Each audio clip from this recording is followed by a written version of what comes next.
बचपन से ही जीण और हर्ष के बीच अत्यंत गहरा प्रेम था। दोनों एक दूसरे से अपनी जान से भी ज्यादा प्यार करते थे। समय बीतता गया और बाल्यावस्था में ही हर्ष का विवाह कर दिया गया।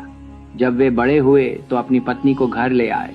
जीण अपने भाई से बहुत प्रेम करती थी और उसी प्रकार अपनी भाभी का भी सम्मान करती थी। वह घर का सारा काम स्वयं करती थी और भाभी को कोई काम नहीं करने देती थी।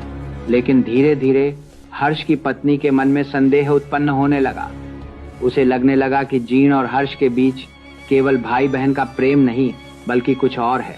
एक दिन उसने मौका पाकर जीण से कह दिया, ननद बाईसा, मुझे लगता है कि आप दोनों के बीच भाई बहन जैसा संबंध नहीं है। मुझे तो आप मेरी सौतन लगती हैं। यह सुनकर जीण को बहुत क्रोध आया और बोली, भाभी सा, अगर ये बात मेरे भाई को पता चल गई तो वो आपको जीवित नहीं छोड़ेगा। दोनों के बीच विवाद बढ़ गया। भाभी ने एक शर्त रखी और बोली, कल हम दोनों सरोवर से पानी भरकर लाएंगे। जिसकी मटकी हर्ष पहले उतारेगा वही इस घर में रहेगा और दूसरे को घर छोड़ना होगा।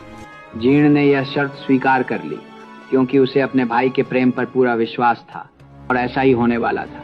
मगर रात में जीण की भाभी ने खाना नहीं खाया और सीधे ही सो गई। हर्ष ने देखा कि आज उसकी पत्नी ने खाना नहीं खाया। आखिर क्या बात है? तो वो अपनी पत्नी के पास गया और पूछा, क्या बात है?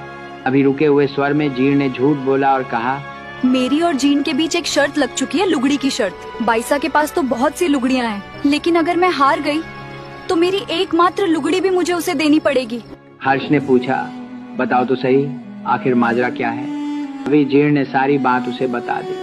तभी हर्ष बोला, बस इतनी सी बात है। अच्छा, कोई बात नहीं। जब तुम मटकी लेकर आओगी तो मैं पहले तुम्हारी ही मटकी उतार दूंगा। इसमें क्या फर्क पड़ता है? जीण को तो मैं मना लूंगा, वो मान जाएगी। इस तरह जीण की भाभी ने हर्ष को पहले से ही अपने पक्ष में कर लिया। अगले दिन सुबह जीण और उसकी भाभी शर्त के अनुसार सरोवर से पानी भरने के लिए निकल पड़ी। आगे क्या हुआ देखने के लिए राजस्थानी शॉर्ट को जरूर फॉलो करें।